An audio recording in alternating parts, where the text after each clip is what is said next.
Boa noite. Boa noite. Dando continuidade ao nosso curso, hoje é nosso terceiro encontro e, pelo cronograma que nós planejamos, hoje ficaria para que eu pudesse fazer alguns fechamentos e, sobretudo, apresentar algumas categorias que faltam. Mais uma vez, mais uma vez não é uma lamentação, é uma questão objetiva do tempo. O curso foi pensado para 6 encontros, portanto, a gente quer dizer que ele apenas é o café pequeno, né? A gente espera que as pessoas que estão assistindo o curso tenham interesse em aprofundamento. Tanto tem uma literatura razoável, que já está no site, e a gente pode enviar mais, caso vocês precisem. A Adele, no primeiro encontro, passou o endereço onde tem, inclusive, a obra do Lucas, toda a estética, na tradução espanhola, os 4 volumes. Então, nós vamos pegar, como prometido, as categorias principais, tá certo? A partir do próximo encontro, nós vamos ter a fortunância de ter a professora Adele apresentando o debate principal, da mesma maneira como eu, tendo que considerar a questão objetiva do tempo. Ela vai falar sobre o germe, né? Como é que nasce, de onde se desprende o reflexo estético, né? De onde sai a arte. No encontro posterior, a professora Lenha vai apresentar o realismo balzaquiano sob a lente de Lucas. E, por fim, a professora Lândia vai trazer aqui o cinema, que são 2 exemplos, digamos assim, empíricos, a literatura com Balzac e o cinema com a professora Elândia, para criar a possibilidade de uma maior condição de debate com os exemplos empíricos. A última lâmina do encontro passado foi essa aqui, né, onde a gente apresentava a relação entre o homem inteiro e o homem inteiramente. A gente começa com ela para fazer uma pequena revisão e diferenciar o homem inteiro do homem inteiramente no modo de entender do Lucas. O homem inteiro é a pessoa completa do modo como ela vive no cotidiano. A pessoa que lava a louça, que atravessa a rua, que leva menino para a escola, que arruma a casa, que tem que aprender a dirigir, que se tiver um vazamento em casa ele tem que dar um jeito, ou tampar o vazamento, ou chamar uma pessoa competente para tal. É a pessoa que se emociona, que chora, que ri. Já o homem inteiramente é aquela condição onde o sujeito ele precisa do afastamento da vida cotidiana, porque a vida cotidiana, como a gente disse, ela tem como característica principal unir teoria e prática. O exemplo que nós utilizamos, que é o do Lucas, a pessoa atravessar a rua, ela não tem como fazer conta da velocidade que vem o carro, a distância do carro para ela, a distância de um lado da rua para o outro, e etc. Mas o que Lucas chama de objetivações superiores, a exemplo da ciência, da arte e também da ética e da religião, é uma pretensão de que você sabe o seu cotidiano e, através dessa objetivação superior, você atinge um patamar diferenciado de reflexão. A religião, ela também faz isso. Obviamente que nem todas, até porque, né, no cotidiano atual há uma, digamos assim, precarização da necessidade religiosa. Os trabalhos do marxismo clássico, eles não sustentam que a religião ficaria desnecessária numa sociedade emancipada. E sim que seria desnecessário a necessidade religiosa. A estética do Lucas, ele termina com versos do poeta alemão Goethe, onde Goethe diz que a pessoa que não tem ciência, que não tem arte, ela tem que ter pelo menos religião. Imagine você viver num mundo como esse e você não tem onde você tem um suspiro para esse momento onde Lucas chama de objetivações superiores. Portanto, o homem inteiramente é aquela possibilidade que você tem de se elevar do cotidiano para poder perceber coisas que no cotidiano você não enxerga. No caso do laboratório, no caso da ciência, é muito evidente. para se curar o coronavírus, por exemplo, que é um problema cotidiano, e cientistas vão ter que se isolar, inclusive para fazer um simples teste rápido de Covid, o profissional precisa de todo um aparato para não se contaminar. Da maneira como está, segundo as orientações da OMS, no cotidiano, você com álcool gel, lavando a mão em casa com sabão e usando uma máscara, você tem condições razoáveis de não se contaminar. Já no caso do profissional, não, ele tem que criar um aparato que o distingue do cotidiano. Então, o cientista que, porventura, está nesse momento tentando encontrar uma saída via vacina, ele tem que se afastar do cotidiano. E ele vai pegar alguns instrumentos. Por exemplo, ele vai precisar trabalhar com microscópios, ele vai precisar trabalhar com reagentes, ele vai precisar trabalhar com estufas, entre outros equipamentos. Se você pegar o exemplo dos óculos que eu estou usando agora, esse par de óculos que eu uso, ele me repõe a condição de viver no cotidiano. Ele faz com que eu possa ler um livro da mesma maneira que Arthur lê sem usar óculos ou outra pessoa. Então, esse instrumento, essa ferramenta, esse equipamento que está sob meus olhos, ele não me distingue de outras pessoas. Ao contrário, ele tenta me igualar, ele tenta fazer com que eu tenha a mesma condição dos demais. No laboratório, o microscópio não. O microscópio ele dá uma capacidade para que o profissional, no exemplo ainda da vacina, possa observar uma determinada manifestação de uma bactéria sobre um reagente, depois de passar por uma estufa, ele tem uma visão diferente da que tem no cotidiano. Ele se afastou do cotidiano. A esse equipamento, que é chamado de microscópio, o Lukács diz que ele é uma mediação. Ele é um elo entre o sujeito e o objeto que o sujeito está investigando. Esse meio, essa mediação, eles chamam de meio homogêneo. Porque esse meio homogêneo, o nome é meio homogêneo, porque ele teria a capacidade de tirar as heterogeneidades do cotidiano. No cotidiano, você não está vendo uma bactéria se manifestar na sua frente. Você nem está vendo que uma pessoa que espirrou próximo a você, uma gotícula minúscula do espirro daquela pessoa caiu no seu dedo, e se você vai passar no rosto, você vai se contaminar. Você não tem como definir isso. Mas o microscópio, no laboratório, ele possibilita uma mediação. Veja, o laboratório já afasta o cientista cotidiano. Ele possibilita uma mediação que o cientista vai conseguir ver muito mais do que a olhos nus ou mesmo usando óculos, como eu estou.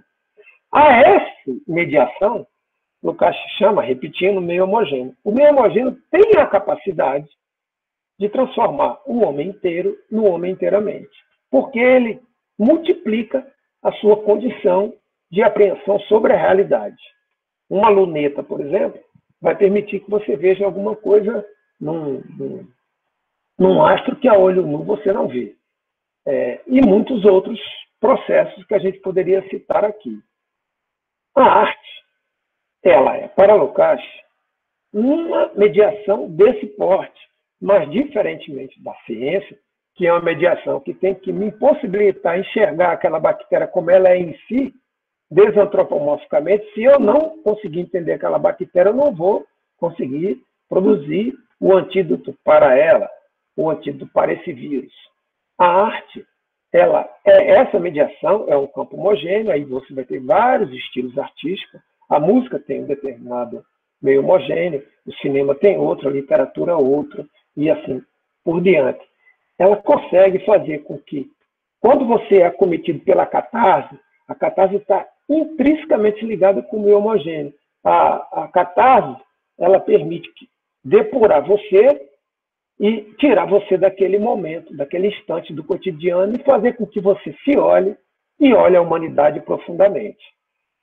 É muito difícil que as pessoas que estão nessa sala não tenham passado pelo menos uma vez na vida por uma situação que ela está numa multidão, por exemplo, perante uma música, ou perante um teatro, ou mesmo um livro, ou um quadro, e ela sente uma coisa que é incomunicável, é com ela mesma. Ela se sente mesmo na multidão isolada. Esse processo na música é muito forte. A isso, Lucas chama de catarse. Nesse momento, houve uma transformação pela música, o exemplo do laboratório da ciência, houve uma transformação do homem inteiro no homem inteiramente. A catarse, ela dura muito pouco. Nos termos de Lucas, um instante, eu chamo de transeunte. Ela vai imediatamente, devolve você o que o Lucas chama do antes e do depois. Esse antes e esse depois, quando você volta para o depois da catarse, você jamais é o mesmo. Isso não garante que você consiga implementar no cotidiano aquilo que a catarse lhe revelou. Porque a totalidade da vida, ela é muito maior do que você. Você é um sujeito singular e a totalidade não é somente a soma aritmética das partes, né? Esse somatório, ele envolve múltiplas mediações que são contraditórias e dialéticas. Portanto, você não tem garantia que vai mudar o seu depois. Eu agora quero ler a lâmina para valorizar o que escreveu a professora Adele na sua dissertação. A professora faz uma advertência interessante. Ela diz: a arte, na medida em que acessa os elementos constitutivos da elevação humana, só ergue o homem à sua forma superior de abstração. Porque no cotidiano a minha abstração ela em torno da linguagem do trabalho, ela é uma abstração espontânea, digamos assim, mecânica espontânea. Você não, mesmo fazendo café, que é uma atividade de trabalho, você, até pelo hábito, você vai medir a distância de pôr a mão na vasilha, ou pegar um pano para não queimar, ou sabe que quando ferver você vai pôr o pó, entre outros elementos. Isso é mecânica espontânea, tá certo? A arte, ela consegue essa mediação que só ergue você. Faz com que você se eleve. Eu prefiro a palavra soerguer, porque eu acho que me soa melhor aos ouvidos. Só ergue esse sujeito que está inserido no cotidiano uma forma superior à abstração. Naquele momento, ele pensa diferente. Ele acessa uma determinada esfera em que ele percebe coisas que o cotidiano, por ser juntar teoria e prática, ele não consegue enxergar. No espanhol, na tradução espanhola, tem um verbo, desdibujar, que é interessante para entender esse cotidiano. Ele é turvo, ele tem uma amálgama e você não consegue perceber o que está ocorrendo naquilo que alguns autores dizem a realidade é caótica. Da maneira como ela se apresenta, você não tem como entender no imediato. A arte, por soerguer, por criar essa mediação, faz com que você perceba determinados elementos que você não via antes. Por isso, essa tese é minha, não está em Lucas, a arte, somente a catarse educa artisticamente. Claro que a arte pode educar gramaticalmente. Você pode pegar um texto de Balzac, de Machado de Assis, para fazer a pessoa compreender. Por exemplo, como é que você pontua ou acentua ou põe os períodos, mas dizer que o olhar de Capitu é oblíquo dissimulado, é de ressaca, é de cigano, isso aí não é uma relação lógico-gramatical. Continuando aqui com a Adele, pois a distância, mesmo que seja somente em poucos instantes, como falamos há pouco, da forma de ser da vida cotidiana. Então, em alguns minutos, em alguns poucos instantes, você se eleva. Eu vou ler de novo a citação toda, sem a minha interferência, porque as palavras da professora Adele são melhores do que as minhas. A arte, na medida em que acessa os elementos constitutivos da elevação humana, só ergue o homem em sua forma superior de abstração, pois o distancia, mesmo que seja somente em poucos instantes, da forma de ser da vida cotidiana. Aqui, eu quero mostrar para vocês o quadro do Hans Robin. O nome desse quadro é O Corpo de Cristo Morto na Tumba. Ele é óleo sobre tela e ele foi pintado em 1521. Ele está no Museu de Belas Artes da Basileia. Uma das categorias caras a Lucas é a tipicidade. A tipicidade, como a gente viu nos encontros anteriores, ela tem uma relação muito grande com a particularidade, que é o que vai registrar definitivamente a autenticidade da arte. Para Lucas, o típico é o drama humano. Obviamente que o drama humano, na literatura, ele se expressa de uma maneira, e ele se expressa de outra maneira no cinema e nas artes plásticas, na música. Então, você não tem como generalizar. Mas dizer que o típico é o drama humano, isso é universalizado para todas as artes. É uma categoria geral para todas elas. Agora, a manifestação em cada uma é que é distinta. Pegamos um exemplo aqui das artes plásticas, tá certo? Esse quadro está posicionado num momento de muita fertilidade da pintura, um momento de muito crescimento. Nós estamos aí abrindo as portas do Renascimento. Esse pintor, ele recebe uma missão da igreja. Naquela quadra histórica, o cardeal Gregório Magno, o mesmo dos cantos gregorianos, ele dá uma missão para a arte. Como o contingente de analfabetos era muito grande, no contexto de Comênios, o autor da Didática Magna, você vai encontrar que 1% da população, estamos falando da Europa Ocidental, naturalmente, era letrada. Então, a missão que a arte recebe da igreja, naquela quadra histórica, também naturalmente a Igreja Católica, esse é o momento que começa a abrir a porta para a reforma protestante, de Calvino e Lutero. A igreja cobra da arte que ela, como as pessoas não sabem ler, e aí justifica também nesse contexto o florescimento da música, né, a música de concerto, e da pintura, é cobrado da arte que ela faça com que as pessoas entendam a mensagem religiosa. É como se a arte fosse cobrada a ser uma serviçal da religião. O que o artista faz? E aí eu considero isso genial, no ponto de vista de o artista encontrar um jeito de burlar isso. Porque o artista ele está se comunicando com pessoas, e as pessoas estão no chão, no mundo, são mundanas, pedestres, são cismundanas, estão do lado de cá. E a religião está do outro lado. Ela é transcendente, ela está no mais além. O nome do quadro é o Corpo de Cristo na Tumba. Se é o corpo de Cristo, a primeira pergunta, por que ele tem que ter um tampa-sexo? Se é o Filho de Deus, não teria problema, podia estar exposto. Vejam que aqui, exatamente na região da genitália, você tem uma protuberância. Como é que pode? O Filho de Cristo tem uma protuberância, quer dizer então que o Filho de Cristo tinha um pênis? Claro. O pintor ele precisa de elementos mundanos, porque se ele não tiver elementos mundanos, ele não consegue se comunicar com as pessoas. Naturalmente, que a missão que ele recebe da igreja é fazer com que o tema que ele tenha só pode ser temas eclesiásticos. E aqui é um tema desses, é o corpo de Cristo. Mas o mais importante não é a protuberância, que está coberta aqui com um pano. Observa na mão e também nas pontas, no cotovelo, daqui a pouco a gente põe o quadro todo. Toda vez que você está num local muito frio, começa a ficar dormente as suas pontas, né? As extremidades, o nariz, os dedos, os pés. E, veja, o artista é tão realista, do jeito, que ele, para se comunicar com as pessoas, porque as pessoas que vivem morrem, e veem pessoas mortas. E essas pessoas sabem que as pessoas que morrem, e o corpo humano ele se decompõe muito rapidamente, se verifica que as pessoas entram em decomposição. Então, aqui, as pontas do corpo de Cristo já estão em decomposição. Mas como é que pode? Não é o Filho de Cristo? Ele não ressuscitou? Ele não foi ficar do lado do Pai? Como é que ele está em decomposição? Não interessa. O artista, para ele, independente de que ele seja religioso ou não, ele tem que se comunicar com o terreno, com o mundano. E se ele não usar o drama humano, isso é o drama da morte, nós não temos a resposta para a morte. O que a ciência diz? Falência por deficiência múltipla dos órgãos. O que diz? A religião diz. Não, saiu dessa para uma melhor. Então, a humanidade, só pensar na festa dos mortos que há no México, aqui no Ceará, tem uma cidade chamada Ocara, que também tem uma festa muito interessante que se comemora o dia 1º de novembro.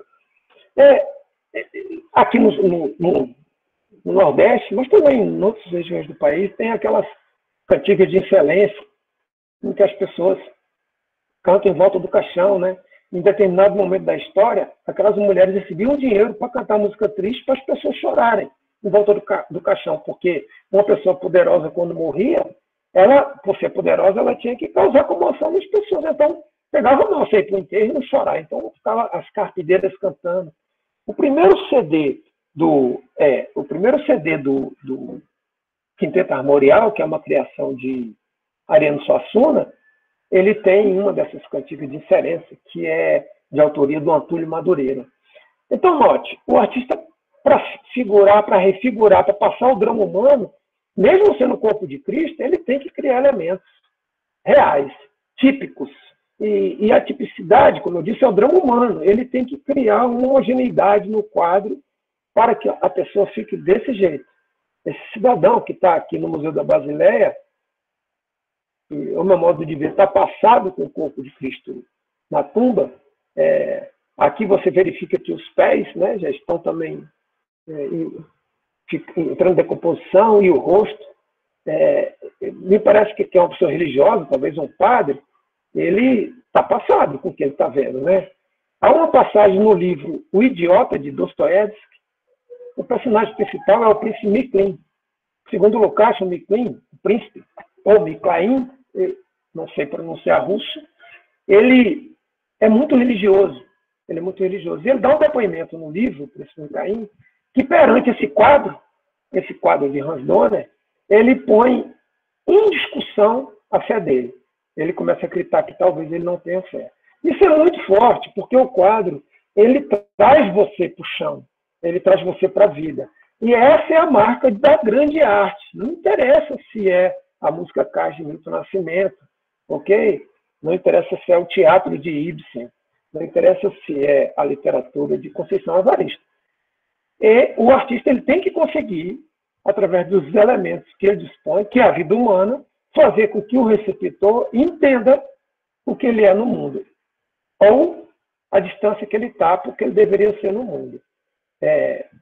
Com esse exemplo, eu trago mais uma advertência, mais uma vez usando a professora Adela Araújo, que ela escreve assim, o título da lâmina é Advertência, homem inteiramente, uma relação dialética.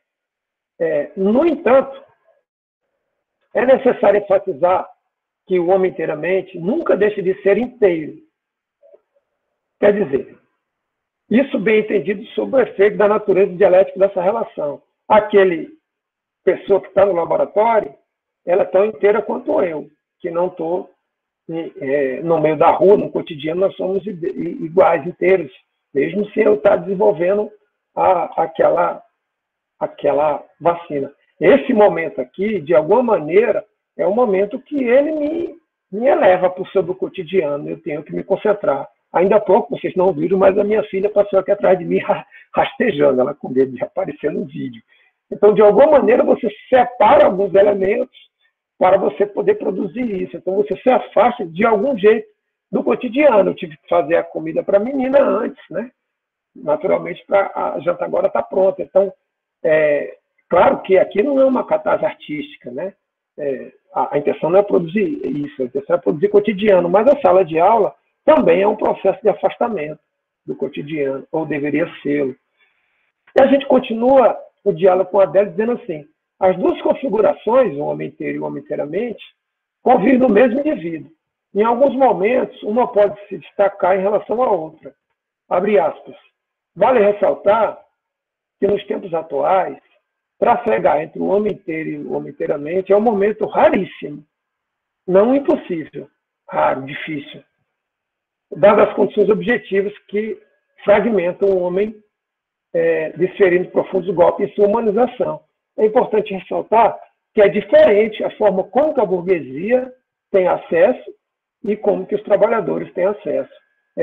Isso não quer dizer que um trabalhador que tem um salário precário, mora em uma construção precária, mora numa área de risco, não consiga fazer esse tráfico pela arte. Mas é completamente diferente daquele burguês que, pelo dinheiro, consegue criar meios onde ele vai ter maior oportunidade de que socorro. Não quer dizer que vai acontecer, mas é ele, por exemplo, que vai poder ver a montagem, por exemplo, da ópera de Don Giovanni em Viena. É ele que vai poder viajar até Granada para olhar os jardins de Alhambra. É ele que pode ir até o museu Santiago do Chile, de Violeta Parra. Então, o trabalhador ele não tem esse acesso.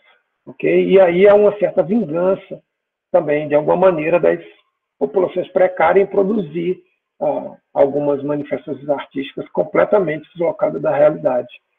Mas esse é um assunto que a gente não tem como aprofundar aqui. Agora, a gente precisa adentrar na categoria da particularidade. A categoria da particularidade ela é intimamente associada ao típico. Como a gente já deu um exemplo aqui, é o particular que eu enxergo primeiro, tá certo? A pessoa singular, o criador, verifica algo particular em determinado espaço no cotidiano e ele tem que encontrar uma forma artística de levar essa particularidade à universalidade, porque aí vai conseguir tocar as demais pessoas, né? Na literatura, é evidente que a tipicidade se dá pelo caso extremo. Os grandes narradores realistas, a exemplo de Balzac, objeto da pesquisa da professora Lenha, mas muito admirado por Lukács, inclusive Marx, tentado escrever um livro sobre Balzac, ele consegue, por contraste, criar um personagem que você verifique que aquele personagem é típico, mesmo ele sendo diferente dos demais. O Alto da Compadecida é muito rico nisso. Você vai verificar, o próprio Suassuna diz que ele seria uma associação dos dois personagens, de João Grilo e do seu parceiro. E inclusive diz que João Grilo existiu, ele conheceu no meio da rua e ele, como criador, vai conseguir, a partir da relação, veja que João Grilo não está sozinho, ele está no contexto, que tem um padre, e tem um bispo, e tem um cangaceiro, e tem uma pessoa que é gananciosa, e tem um marido ciumento, e todos esses elementos possibilitam Suassuna encontrar uma tipicidade, nunca a mediana. Então, nós escrevemos assim, primeiro as letras vermelhas. A particularidade pode ser apresentada como uma mutação recíproca, com a universalidade e a singularidade, ou seja, a particularidade é que faz a ligação entre aquele sujeito singular, okay, e a universalidade, tanto do ponto de vista da produção como da recepção. Okay? Sou eu que, perante uma obra qualquer, ao ter o elemento da catarse, eu me ligo, mesmo que sendo a partir da minha história de vida, à humanidade. Lukács diz que esse é o processo de registro da autoconsciência humana. A partir de você se liga com o gênero, você se liga com a universalidade. Há um vídeo do professor José Paulo Neto no canal do YouTube da Boitempo, e ele dizendo por que tem que ler Lukács. E ele diz que uma das razões, não obstante ser talvez o maior marxista do século XX, Lukács tem um pacto com a universalidade. O Lukács tem um pacto com o mais alto nível da cultura que a cultura produziu para o mundo até hoje. Então, a gente ter acesso a isso, de fato, é muito interessante. Continuando aí na vermelha, a particularidade, não é uma universalidade meramente relativa, aí seria o caso da ciência. Tampouco é apenas um caminho que vai da singularidade à universalidade, ou o contrário. Agora, as letras pretas. A particularidade que é produzida e imposta ao pensamento pela essência da realidade objetiva precisa ser entendida como uma mediação necessária entre a singularidade e a universalidade. Portanto, é uma mediação. Com efeito, uma função vai muito além de limitar-se a enlaçar a singularidade com a universalidade. Chegamos às letras roxas. Esse enlace, embora seja sem dúvida uma das principais funções da particularidade, exige, para que exista realmente, uma significação substantiva, isto é, uma mutação dialética entre as três categorias. Então, a particularidade ela é um movimento. Então, ela faz uma mutação entre os polos extremos, a singularidade e a universalidade. Voltando para as letras pretas. Há determinadas situações concretas em que o geral se especifica e se converte em um preciso elemento particular.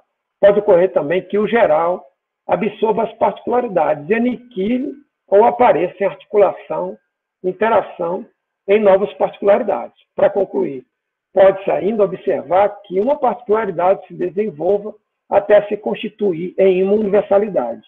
O inverso também é possível. Vou tentar dar um exemplo da diferença entre a particularidade na ciência e a particularidade da estética. A gente já falou da particularidade artística dentro do complexo estético, que é isso que faz eu registrar minha autoconsciência. Só quem sente sou eu, mas eu sinto a partir de um drama humano. Citei aqui Encontros Passados, a música Nervos de Aço, ok? Mas há muitos outros exemplos. Uma pessoa que nunca na vida foi traída, teve o infortúnio de se deparar com uma traição de uma pessoa que ama, ela entende o que está escrito na música de Lupicínio Rodrigues. Isso é essa particularidade estética, que faz uma mediação entre você e a universalidade daquelas pessoas que sofrem por amor.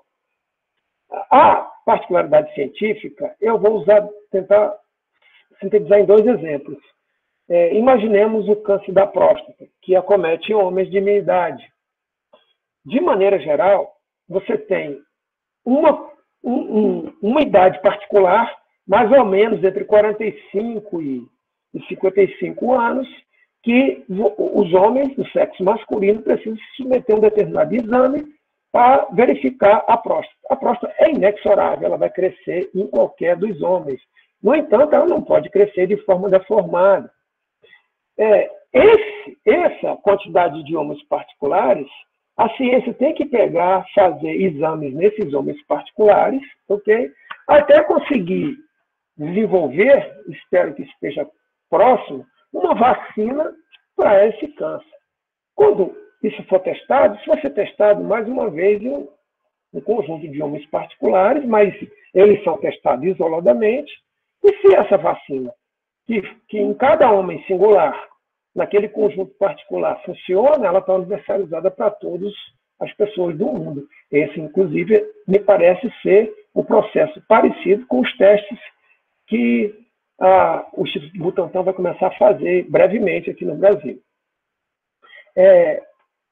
Há um filme chamado O Olho de Lorenzo, que tem um menino que tem uma doença rara, e os pais se debatem durante toda a narrativa do filme em ver a cura daquilo. E esquece a avaliação estética do filme, apenas a questão, lamentavelmente, aqui não é se o filme é uma obra grandiosa e causa catarse ou não. Mas como os pais, ao encontrar a tentativa de encontrar problema para a doença, que é uma doença rara, ela não está resolvida só para o filho dele, está resolvida para todo mundo. Então, aquele elemento particular se universaliza para todo mundo de forma distinta. Agora já é o efeito catártico do filme. No entanto, as pessoas que se emocionam com o filme, com aquela obra, elas se emocionam a partir da história de vida delas, do que elas sentiram, elas podem ou não ter em casa uma pessoa com aquele tipo de deficiência, como a doença rara, possivelmente não tem. E elas se emocionam com aquele elemento a partir do que elas vivem, dos seus elementos de sensibilidade, do que leram, do que viveram, do que amaram, etc. Então, no caso do filme, fica mais evidente os 2 tipos de particularidade. Uma tem necessariamente que buscar essa mediana para universalizar, a outra não. A outra é um movimento entre a singularidade, esse sujeito que está sentindo, tá certo? E a universalidade. Então, por isso que em uns indivíduos vai ser muito mais potente. Imagina uma pessoa que sofreu um desamor muito grande e escuta a música de Lupicínio. Naquele momento, ela é muito forte. Pode ser que depois ela não tenha o mesmo efeito. Pode ser que depois volte a sentir, porque nós somos sujeitos históricos. É o que o Lukács chama de aqui nunca, o aqui e agora. A arte precisa registrar o aqui e agora, de cada momento refigurado.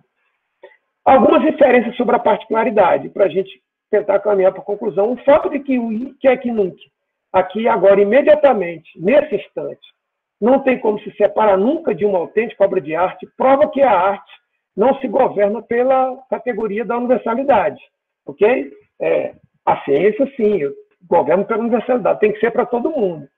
A arte se governa pela categoria da particularidade, por isso que o Lukács diz que é a categoria central, tá certo?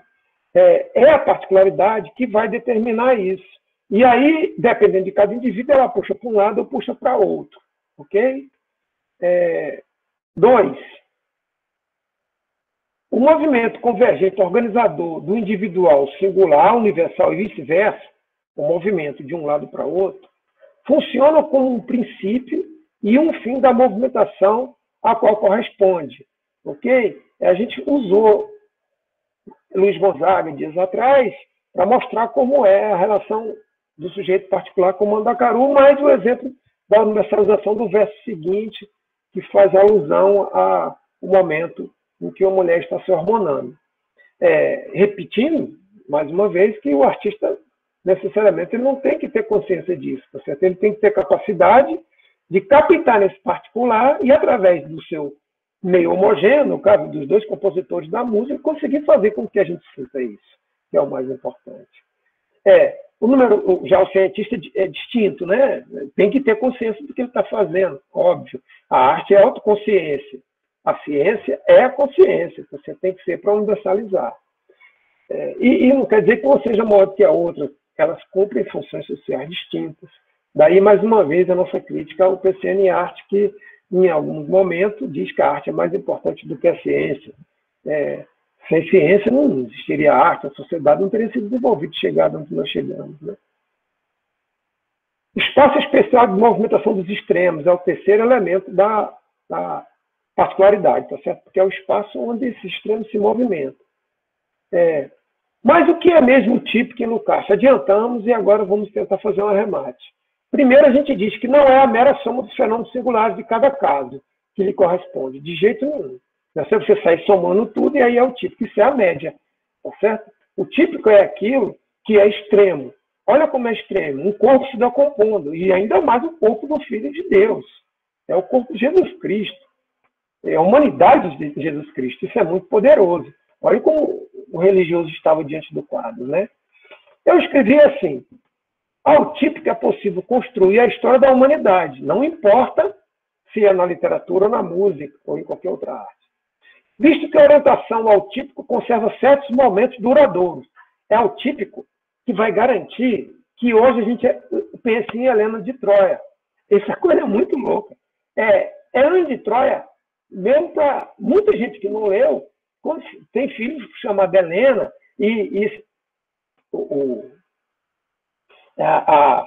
o drama homérico põe uma mulher que é tão bonita que ela causa uma guerra, que é a Guerra de Troia, né?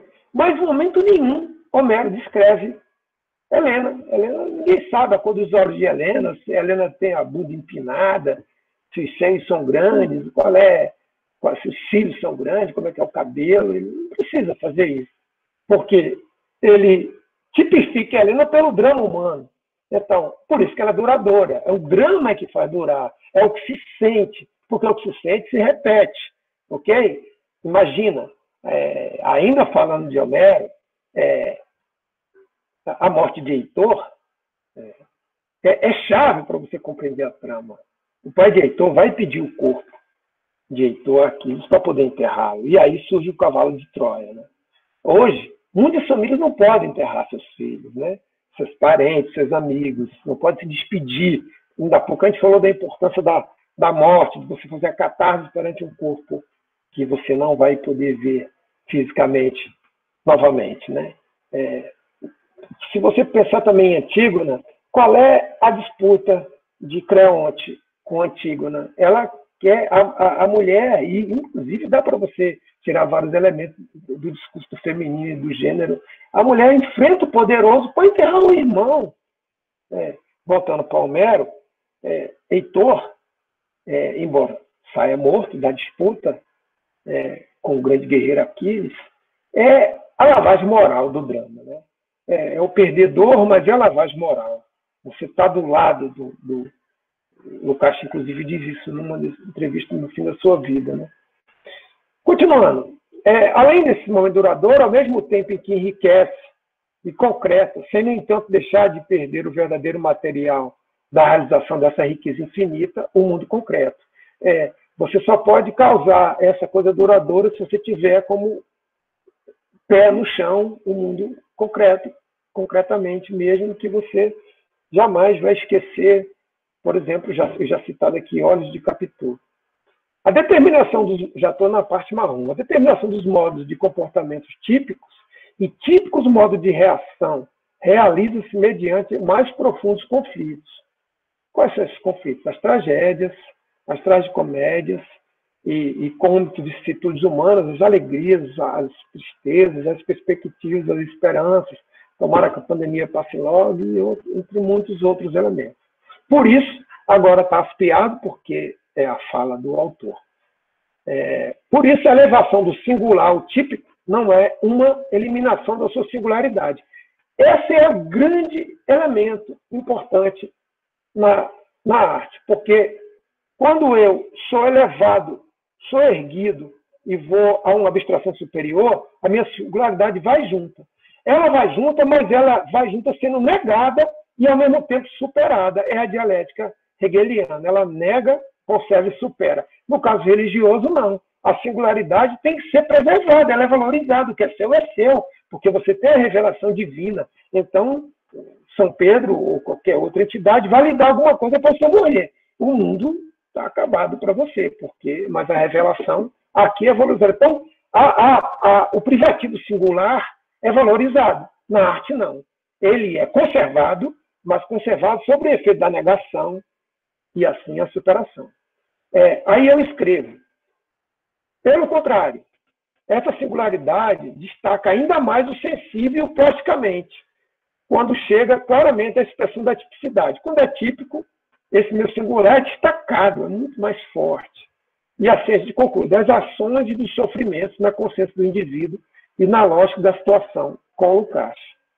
Para concluir com minhas palavras, a elevação ao típico sempre será um movimento de um determinado conjunto concreto e nunca um ato isolado e solitário. Okay? Mesmo que você tenha um monólogo, mesmo que você tenha a cesta de maçã de Cézanne isolada numa mesa, essa cesta de maçã tem um contexto para existir. A Elaine gosta muito do poema do Cabral de Melo Neto, Cão Sem Plumas, e ele termina dizendo, né, como que pior é uma maçã que alguém não pode comê-la, que não vai matar a fome de alguém.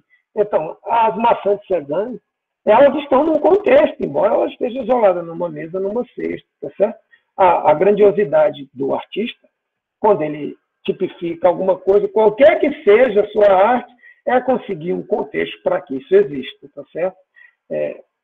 Obviamente, isso é muito raro e muito difícil. A arte contemporânea, algumas mais que as outras, alguns estilos mais que outros, estão no funil, no beco sem saída, e não conseguem fazer essas refigurações.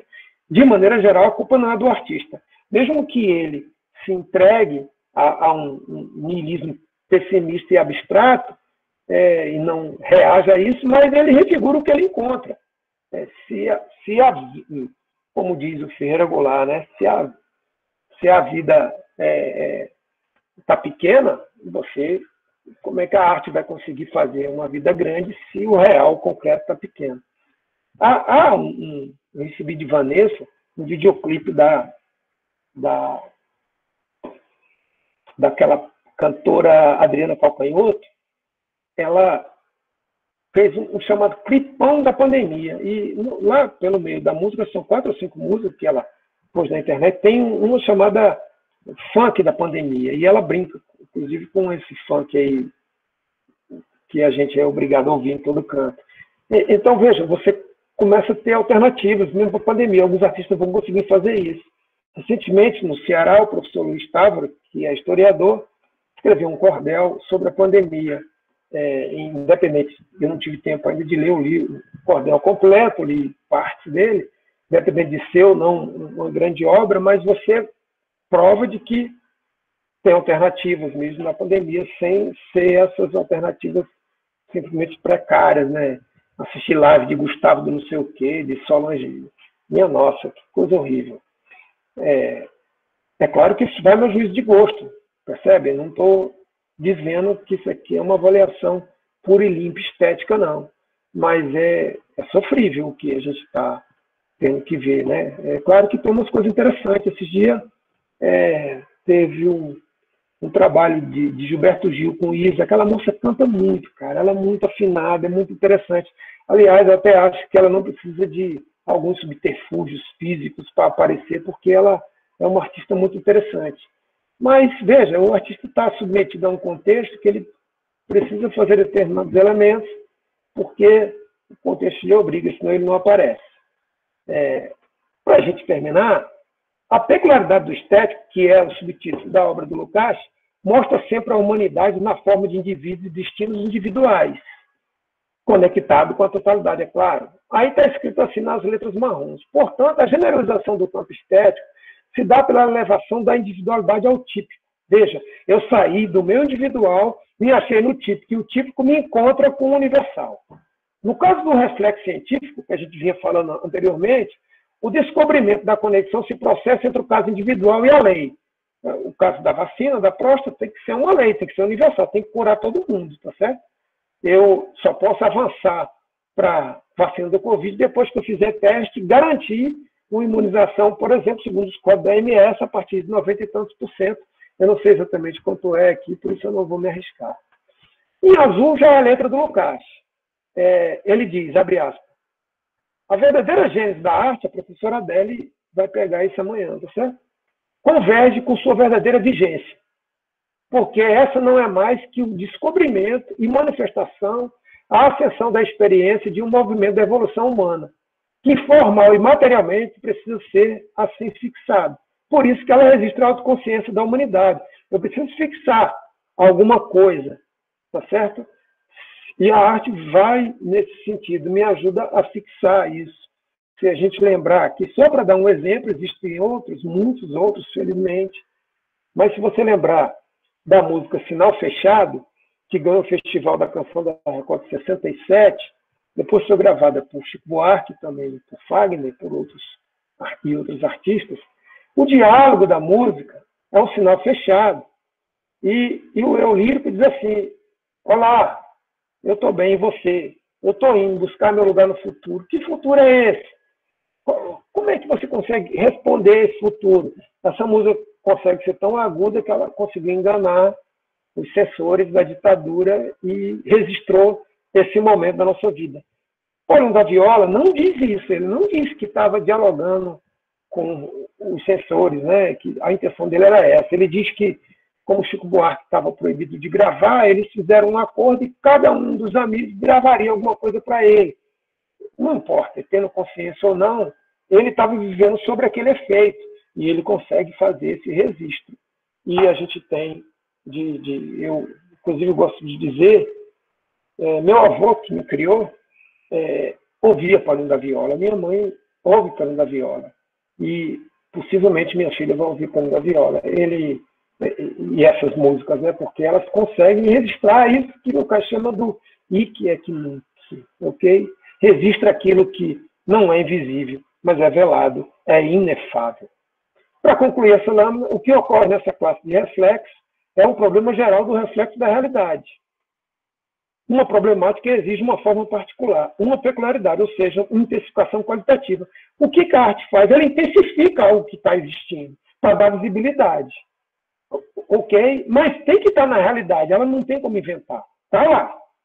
Está lá. A invenção é pegar algo e dar uma forma para esse algo, tá certo? E conseguir dar visibilidade. O documentário do Manuel de Barros, ele diz que tudo que ele faz, 90% é mentira, o resto ele inventa. É muito engraçado isso, né? Mas, de fato, ele está tirando o que ele está vendo, o que ele está enxergando, porque senão não teria rebatimento. Aquele quadro não deixaria aquele religioso daquele jeito se ele não tivesse o pé na realidade. Ok? A gente está bem pertinho de concluir. Aqui a gente diz assim, o duplo significado da autoconsciência. Se, por um lado, a palavra significa consciência de si mesmo, a gente pensa no mito de Solon, na verdade não é um mito, é que está escrito Sócrates também usava, né, mas está escrito abaixo da estátua de Solon, né, conheça-te a ti mesmo, que é o assentamento firme do sujeito humano em seu ambiente concreto. Por outro lado, quer dizer a iluminação de uma consciência do ser que a subjaz pela própria força intelectual concentrada sobre si mesmo. Gramsci chega a dizer que você precisa se conhecer para conhecer o outro. Conhecendo a si, conhecendo o outro, você tem condições de mudar a realidade. Lukács continua, sou eu escrevendo, mas com base em Lukács, aquele significado é o mais antigo e resulta inimaginável sem referência a um retorno concreto. Ou seja, não adianta eu ir sem voltar, conhecer a mim mesmo para quê? Tá certo? A outra concepção, como algo puramente interno, somente aqui dentro de mim, que sabe extrair do mundo e se refere apenas ao sujeito, é bastante tardia e acaba por obscurecer completamente a essência do fenômeno. O Lukács diz que é muito da sociedade de classe. O conheça a ti mesmo interno, para você, na sociedade capitalista burguesa, vai se resolver num consultório de terapia psicológica. Né? Não tem como, porque a gente tem 3 pedaços. A gente tem que dar a resposta por que nós somos, por aquilo que a sociedade espera que a gente seja e por aquilo que a gente quer ser, diferente do que a gente é. Essa equação ela não fecha humanamente. Daí a sociedade de classe cria esse bocado de doente, esse bocado de zumbi. Eu quero terminar com esse quadro e com uma pequena história. Esse quadro está no Louvre. Ele está de frente ao quadro que está a Mona Lisa. O quadro de Mona Lisa, ele é alguma coisa, não é muito grande, ele deve ter 1,20, mais ou menos por 80, ou 2 por 1, algo assim. Ele está de frente para esse quadro. Essa multidão toda que vocês estão vendo aí está aí para ver Mona Lisa, porque tem uma fila, né? Que todo babaca quer tirar uma foto com Mona Lisa. Essa foto é de 2010. O selfie ainda não era popularizado. Gente do mundo inteiro, no verão, vê com o pessoal aí, muito asiático, o pessoal está com uma roupa leve, tá, para tirar uma foto com Mona Lisa. Aí fica olhando para outro quadro. A professora Jaqueline me conta uma história que ela foi para Paris com a irmã. E a irmã do interior do Ceará, de Iguatu, nunca tinha ido a Paris. E quando foram a Paris, elas foram ao Louvre, né? E quando a irmã da professora Jaqueline viu a Mona Lisa, ficou indignada com a Mona Lisa. E quero Jaqueline, o que está acontecendo aqui? Porque todo mundo está olhando para essa mulher e ninguém olha para o outro quadro. O outro quadro, que é esse que vocês estão vendo, dizia a moça de Iguatu, é muito mais bonito, tem muito mais cores e tem muito mais detalhes, mais gente. Essa moça aí, como é que pode? Eu não quero olhar para essa mulher, ela parece a Candinha do Icó. A irmã da Jaqueline comparou a Mona Lisa com a Candinha do Icó. Veja, ela está fazendo uma crítica à Mona Lisa. Ela está dizendo que a Mona Lisa parece com a Candinha do Icó. A Mona Lisa é tão poderosa de um jeito, mas tão poderosa, que ela consegue fazer com que uma pessoa ache que ela se parece com uma determinada pessoa que mora no interior do Ceará. A irmã de Jaque estava fazendo uma crítica a Leonardo da Vinci. Ou seja, é tão poderosa a Mona Lisa que até para criticá-la você cai na grandiosidade dela. O que diz aquele sorriso? A quantidade de coisas escritas sobre aquele sorriso é enormidade. Agora, em determinado momento da Idade Média, as pessoas populares não podiam sorrir. Era proibido. Tinha documento, tinha decreto. Qual o contexto que emoldurava a proibição do sorriso? Não tinha açúcar. Não tinha açúcar. O açúcar era muito difícil. Então, açúcar só era possível para quem tinha dinheiro. E as pessoas comiam açúcar numa festa. Dentista também não tinha, né? A história mostra que os primeiros dentistas eram os barbeiros e tal. Então, de maneira geral, as pessoas que não comiam açúcar tinham os dentes, preservavam melhor seus dentes. E as que comiam açúcar não preservavam os dentes. Você não vai ver nesse período ninguém sorrindo, ninguém mostrando os dentes. Muito raro. Então, a Mona Lisa dá um sorriso para emoldurar esse contexto. Olha que coisa fabulosa. Quem tinha o dente em condição de mostrar era proibido de mostrar, né? E, por outro lado, as pessoas não podiam mostrar. Leonardo consegue, na relação enigmática desse pequeno quadro, fazer com que essa moça sobreviva e chegue hoje. Olha como é duradouro. Qual é o contexto que ela está dizendo? Qual é a tipicidade, a particularidade que ela traz? São muitos elementos. Ao ponto de uma moça que não tem nenhuma relação com a estética, não estudou nada disso que nós estamos estudando aqui, e se rende para a Mona Lisa, mesmo criticando. Para terminar, como eu disse, todo babaca quer tirar uma foto com a Mona Lisa. Eu, como sou um babaca, esperei uma fila imensa, mas voltei de lá com a foto da danada da Mona Lisa. Valeu, muito obrigado. Estamos aí para conversar com vocês o que vocês quiserem.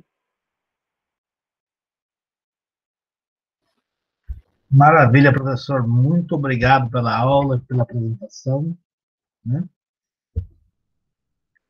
A foto com a Mona Lisa é realmente muito bacana.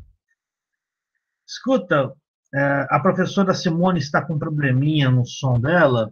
Ela vai sair e vai entrar novamente. Vou de trás para frente, porque quem estava anotando as perguntas era a Simone, né? A Simone está aí, vai entrar e sair para ver se melhora o áudio. A Amanda Mara, nossa querida estudante, cujo sonho é fazer teatro, a pergunta pediu para que você explicasse novamente a questão da autoconsciência. E a Júlia compartilhou conosco, né? Caso alguém tenha interesse, segue o cordel sobre a iniciativa passada no Senado, sobre a privatização da rede hídrica do Brasil, né? Então, Amanda, a autoconsciência, que para o Lukács é a função social da arte, o elemento ontológico da arte, para que a arte se preste na sociedade, é fazer o registro da autoconsciência humana. Enquanto ser, quando você estuda o ser da arte, você chega à conclusão de que ela tem que registrar a autoconsciência. A consciência é o processo, por exemplo, que a gente, parte dele, a gente adquire na escola. Você toma consciência, por exemplo, que você está morando em Minas.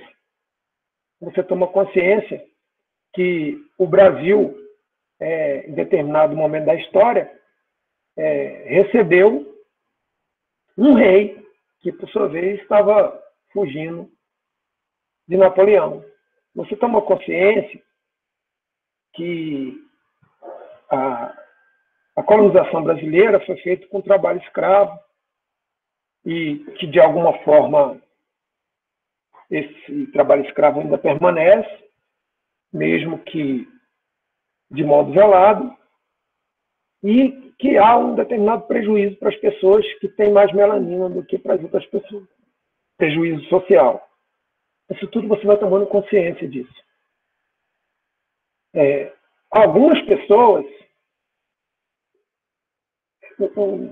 pessoas negras, por exemplo, essa semana, um policial negro enforcava um rapaz em São Paulo do modo como mataram o George Floyd nos Estados Unidos. A colonização brasileira, ela criou, e também a partir do mito da democracia racial, mas Gilberto Freire não escreveu só isso, né? É interessante entender o conjunto de sua obra e por que isso sai de lá. Algumas pessoas precisam não só tomar consciência de que são negros, eles precisam da autoconsciência. Ele precisa entender o que significa você ser parado numa blitz, estar dirigindo seu próprio carro, e o policial negro, como você, acha que você está roubando seu carro. Ele ia apontar a metralhadora. Então, quando você consegue, no teatro, por exemplo, no teatro, refigurar essa situação, você consegue, quando você aprofunda, se o drama for bem feito, você vai conseguir com que algumas pessoas, negras ou não negras, percebam o que essas pessoas sentem. E essa percepção faz com que aquela pessoa registre a sua autoconsciência, o que ela pensa, o que só depende dela, não depende da história universal, só depende dela, sobre essa questão que é uma questão universal. Isso é o que Lukács chama de registro da autoconsciência. A primeira vez que eu li o Romance da Pedra do Reino, do Ariano Suassuna, eu fiquei muito impressionado com aquilo. Eu sou paraibano, fui para o Rio pequeno, fui criado com meu avô. Meu avô era um negão e muito racista, né? Dizia que não gostava do Rio, porque no Rio tinha muito crioulo. E meu avô era um negão, assim, negão definidíssimo, com muita melanina, não tinha nem como passar, alisar o cabelo e passar que não era negro, não tinha jeito, mas era muito racista. me criou, mas, pelo outro lado, vovô mantinha a coisa nordestina. Ele me levava para a Feira de São Cristóvão e mostrava o queijo de coalho. Eu cheguei no Rio com 6 anos, né? Os discos do Luiz Gonzaga, Jacques Pandeiro, entre outros elementos. Então, mesmo no Rio, eu fui criado muito ligado nas coisas nordestinas por causa do meu avô. Quando eu li o Romance da Pedra do Reino, a minha autoconsciência, tanto que quando eu voltei a morar no Nordeste, eu voltei para Fortaleza, eu estranhei muito, porque eu vim para o litoral, né? Eu achava que o Nordeste era uma coisa completamente diferente. Eu vim para Fortaleza, uma cidade gigante. Quando eu li A Pedra do Reino, era como se eu estivesse me vendo. O jeito de falar, as brincadeiras, o Suassuna faz uma brincadeira entre o sertão e a zona da mata. Então, aquelas histórias que meu avô me contava, elas estavam no livro. Então, era como se naquele momento eu estivesse dizendo: meu irmão, eu sou importante. Eu valo para o mundo. Isso é a autoconsciência, entendeu? Mas ela pode ser diferente. Você pode ter uma situação onde você tem um cabra velho, devagar, machista pra caramba, escroto, e maltrata a companheira, as filhas, e etc. E ele se depara com uma refiguração artística e ele se entende, naquele momento, que aquilo que ele faz é errado. A arte também consegue fazer. Então, é a autoconsciência dele que está em jogo, ele com ele mesmo. Não no sentido positivo, dele se sentir bem com aquilo, mas dele se negar. Por isso que a arte é importante. A gente não pode viver sem arte. Isso é mais ou menos algo que Vygotsky diz, tá certo? O mundo, ele tem a sua dinâmica, a sua velocidade, o cotidiano, e você precisa de uma carga emocional para dar conta de elementos lógicos muito grande, porque você precisa estar o tempo inteiro entendendo os elementos, dando conta dos elementos desantropomórficos do mundo, que são necessários. Você tem que ter capacidade de saber que a maniçoba, lá do Pará, ela leva tanto tempo para ser cozida porque ela tem que extrair o veneno. Então, os elementos para você dar conta do mundo e do novo a cada momento, porque o trabalho carrega em si a capacidade da inovação, faz com que você precise de alguma coisa que não seja imediatamente dada. Quem lhe dá essa possibilidade é a arte. Ok? Agora, ela não é um divertimento pueril e fugaz, somente ler para me divertir, para passar tempo. Há um sociólogo americano chamado White Wills, com W. Ele tem um livro sobre o lazer, e ele diz que nós perdemos a capacidade de ter o lazer com reflexão. Lazer passou a ser sinônimo de eu não vou fazer nada, né? Você vai para o cinema, é um lazer. Mas como é legal você chegar no cinema e se deparar com um filme, por exemplo, do Lars von Trier, Dançando no Escuro, né? É isso. Isso que é o registro da autoconsciência. Enquanto a vacina é a consciência, porque tem que garantir o funcionamento desantropomórfico da vida, a arte é a autoconsciência, inclusive uma peça que, porventura, vai refletir os problemas da Covid e vai tentar mostrar algumas coisas que estão acontecendo durante a Covid. As estatísticas não são boas, né? A violência doméstica aumentou, os divórcios também, entre outras coisas. O artista vai, é função dele visibilizar isso, tá certo? De modo profundo, que consiga que aquelas pessoas que têm acesso resistam naquela manifestação de sua autoconsciência. É isso, Amanda. Algo mais?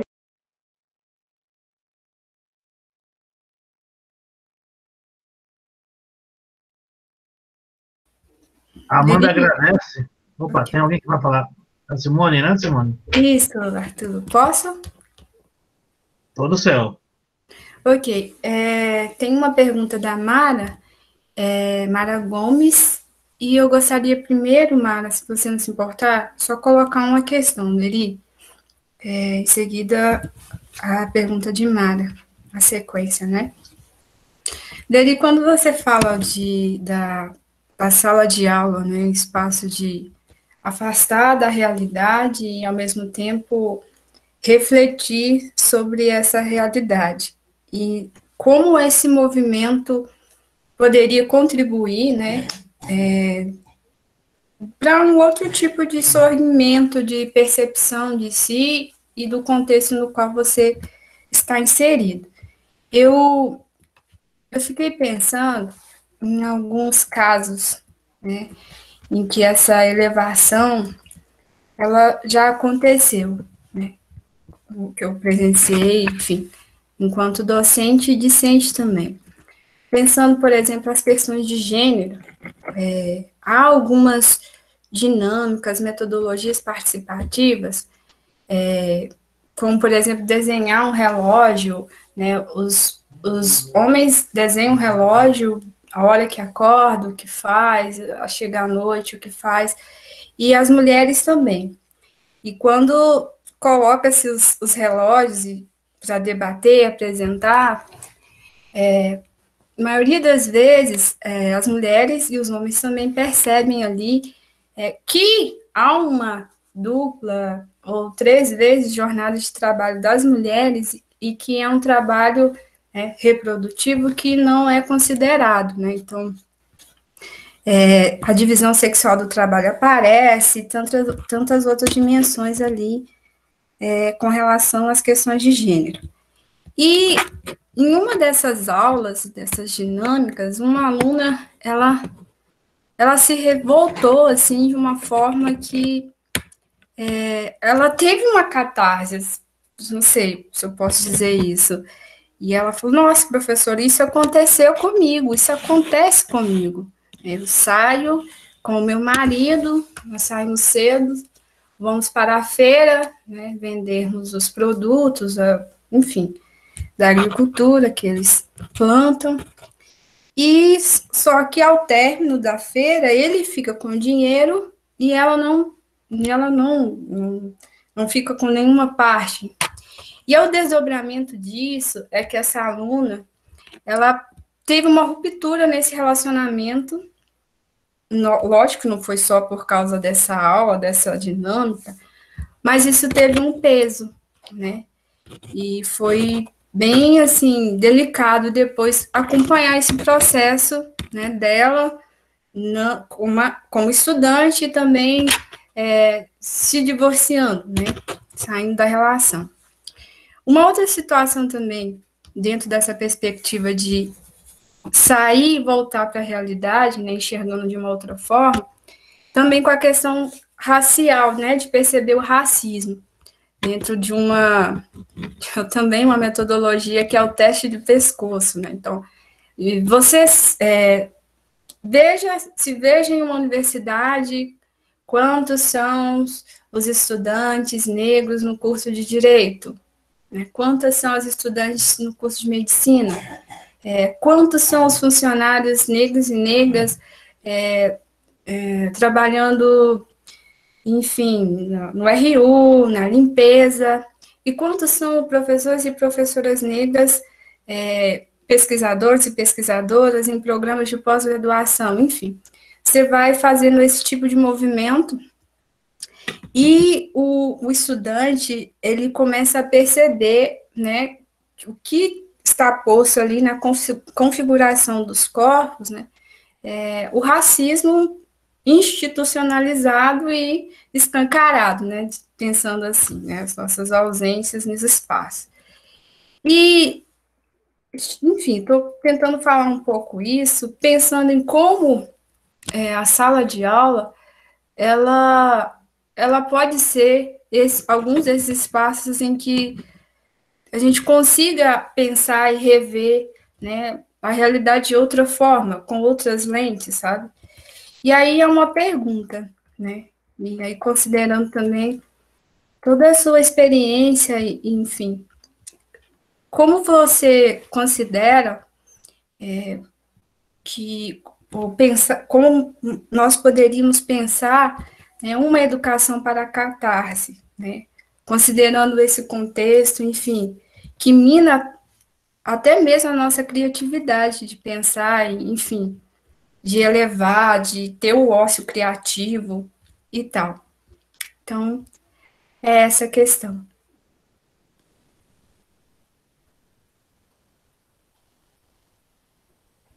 Essa questão também inclui a da Mara, Simone, ou não? Ou é só a sua?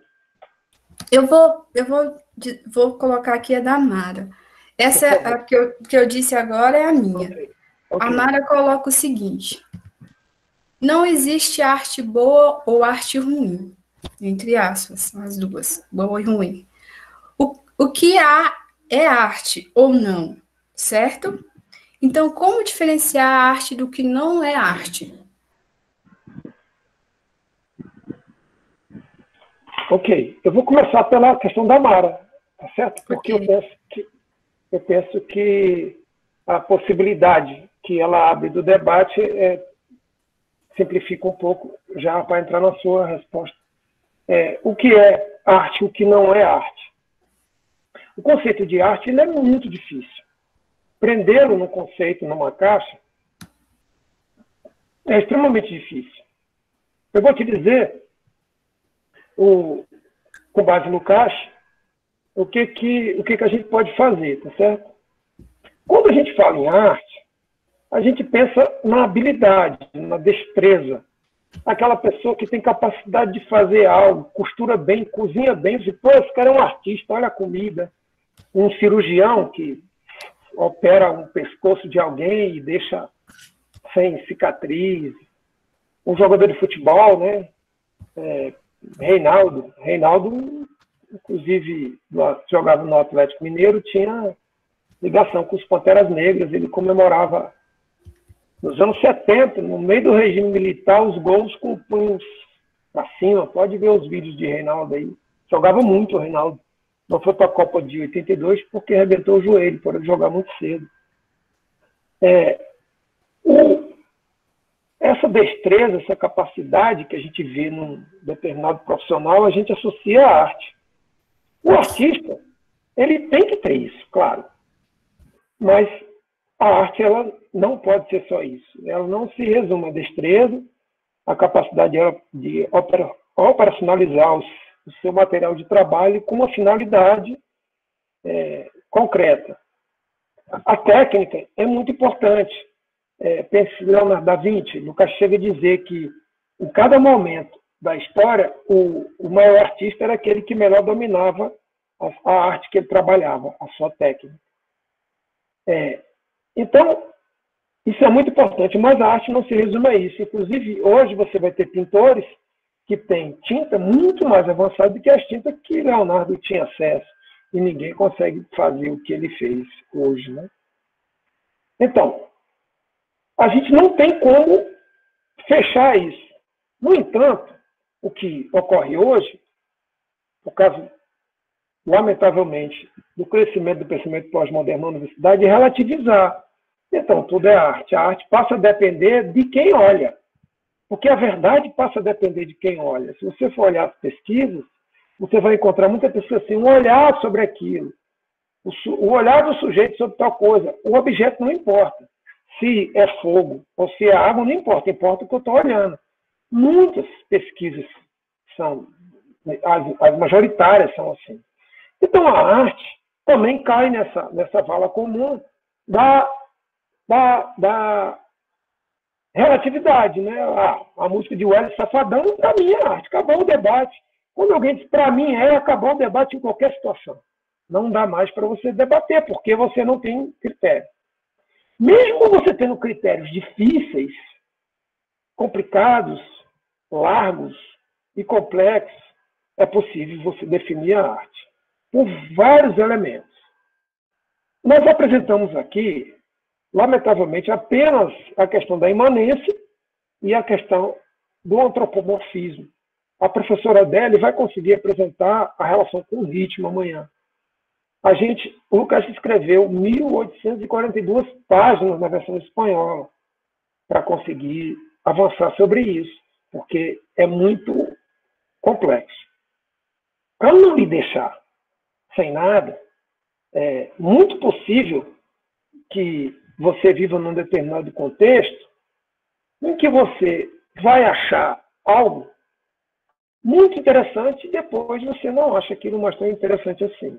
Faltou te dizer, desculpa, que a arte não é sinônimo de beleza, porque em cada momento da história a beleza é de um jeito, né? Em determinado momento, o padrão que se quer de beleza, ele é um, depois ele é outro. Então, a arte não pode abrir mão da beleza, mas ela não se resume à beleza, tá certo?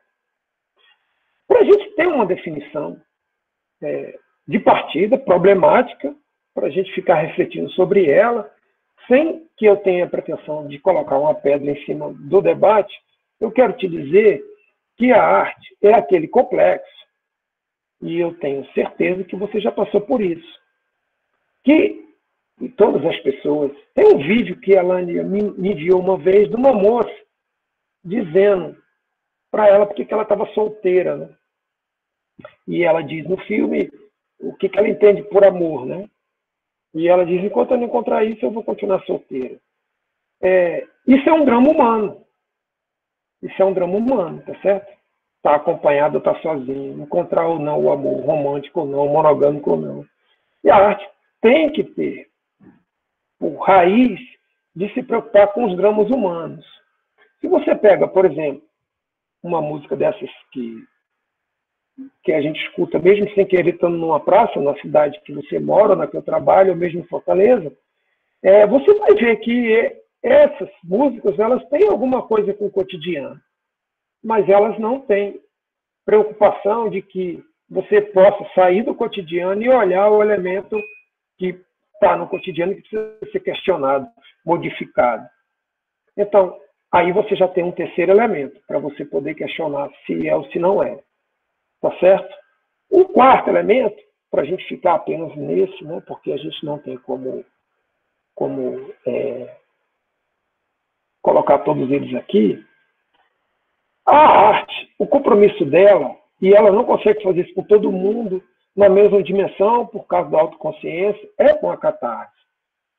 Dar uma sacudida em você, que você possa olhar para dentro de você e verificar o que você é ou o que você deixa de ser. Ok? Termino com o seguinte exemplo. A Elândia, mais a Rafaela, me enviaram um filme chamado Miss Violência.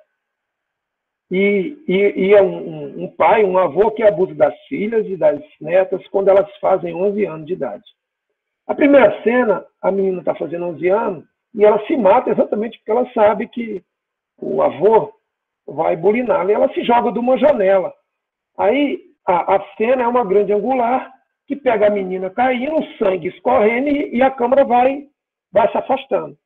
Eu não consegui ver mais o filme, meu irmão. Não teve jeito. O analista se perdeu completamente.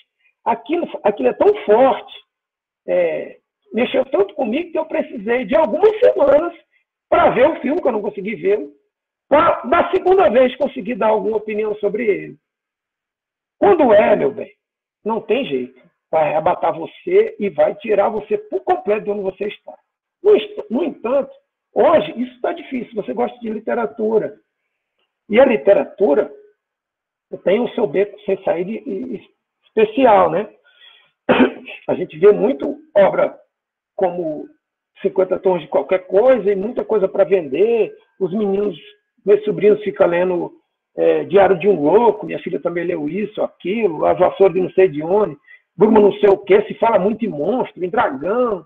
E melhor ler, mas você tem, nesse contexto, um livro como o do Walter Hugo Mãe, A Desumanidade. É isso, eu queria agradecer primeiro a Amanda, depois a Mara, pela oportunidade desse debate. Eu, inclusive, tenho a precisa medida, isso não é uma falsa humildade nem modéstia de que não convenci, porque a gente precisa de mais tempo e o debate tem que ser mais profundo mesmo. Ele não pode ser epidérmico. Ok? E agora eu vou para a questão da professora Simone. O professor Saviani, Simone, ele tem um livro que ele apresenta muito, ele faz uma crítica muito interessante a essa coisa da escola viver comemorando. Tem dia de tudo, tem dia segundo Saviani, comemora o dia do índio, dia disso, dia da pátria, dia daquilo, e ensinar mesmo geografia, história, física, matemática, não tem lá. A escola ela abriu mão de algumas coisas importantes. Eu digo, escola é instituição, que por sua vez tem um Estado que a domestica, que é capitalista. A culpa não é dos professores diretamente. Alguns fazem vista grossa, outros se adaptam, outros vão lá buscar o salário. Tem de todo jeito. Mas a questão é que a escola ela é revolucionária quando ela ensina. E para o professor Ivo Toné, a educação ela é conservadora.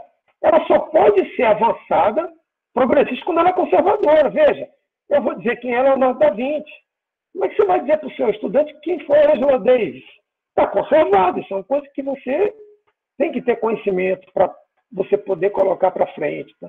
Como é que você vai dizer, fala daquele belíssimo livro de História do Negro na América? Está conservado.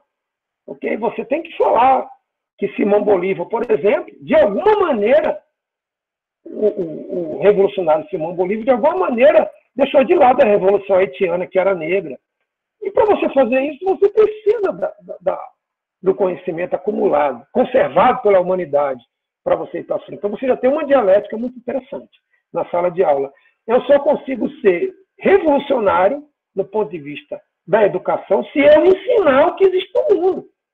E para ensinar o que existe no mundo, eu preciso buscar na história da humanidade, no mais alto nível elevado. Eu tenho que fazer contraste entre Malcolm X e Martin Luther King. Você não vai ver, quando tem qualquer coisa de paz, Martin Luther King está pelo meio, né? Mas quanta gente morreu, né, em torno da questão dos Panteras Negras? E você precisa ter conhecimento muito preciso disso, muito agudo, muito acumulado para você poder levar esse debate para a sala de aula. Então, o primeiro debate, a primeira dialética, eu só avanço se eu buscar atrás. Então, há uma metáfora no filme do Silvio Tender. O Silvio Tender fez um filme chamado Utopia ou Barbárie, que estava na época da eleição de Dilma, a primeira. E a Dilma aparece no filme várias vezes e tal, mas, não obstante, no meio do filme tem uma frase que diz assim: a educação é como se ela fosse um retrovisor de um carro numa estrada escura. Ele se refere à história, estou me referindo à educação. Eu, para andar para frente, com o farol do carro que ilumina para frente, eu tenho que olhar pelo retrovisor para trás. Então, o retrovisor, na verdade, me serve para ir para frente, porque eu olho para trás para me guiar para lá. Então, a educação é mais ou menos esse debate, tá certo? O segundo debate na sala de aula, e isso é ainda é uma ideia minha, ainda não se tornou nenhuma teoria, e, portanto, longe de ser uma ideologia, no sentido lucasiano, é que a educação ela tem que ter um diálogo direto com a ciência desantropomórfica. Não interessa se é uma ciência da história ou se é uma ciência da natureza, mas eu tenho que dizer quem foi Charles Darwin. E eu tenho que dizer, por exemplo, que os embates do feminismo no contexto da Revolução Russa teve uma mulher chamada Kollontai que escreveu um livro chamado O Copo d'Água. Essa história, ela é desantropomórfica, ela não depende de mim para existir. Ela existiu, Kollontai escreveu um livro, e foi assim, assado e etc. Mas depende de mim, isso é antropomórfico, que eu consiga trafegar essa informação para os meus estudantes. Então, você já tem duas dialéticas. Okay? De maneira geral, Simone, para mim é uma catarse estar aqui. Quando eu vejo que um estudante aprende, a Elaine está aí na sala. A Elaine uma vez chegou para mim e disse que tinha que aprender o reflexo, cara. Eu fiquei feliz mais do que ela. O irmão, meu olho brilhou. Eu falei, puta merda, mas eu aprendeu mesmo, bate aqui e tal. Você fica feliz quando o seu estudante aprende. Então, todo professor que tem algum nível de compromisso, que ele tem alguma relação assim mais profunda com aquilo que ele faz, toda vez que o estudante dele dá o feedback que aprendeu, ele tem uma espécie de catarse. Ok? Mas essa catarse ela é diferente da catarse estética. Qualitativamente diferente. A catarse estética, você tem catarse com a natureza. Você olha para... Inhotim não serve muito de exemplo, não, mas você vai olhar, por exemplo, arquitetonicamente, aquela Praça de Ouro Preto, meu irmão, aquilo é bonito demais, cara. Você vai olhar as cachoeiras do Foz do Iguaçu, ou mesmo a Enseada de Jericoacoara, ou a Pedra Furada de Quixadá, você tem uma contemplação por aquilo existir, né?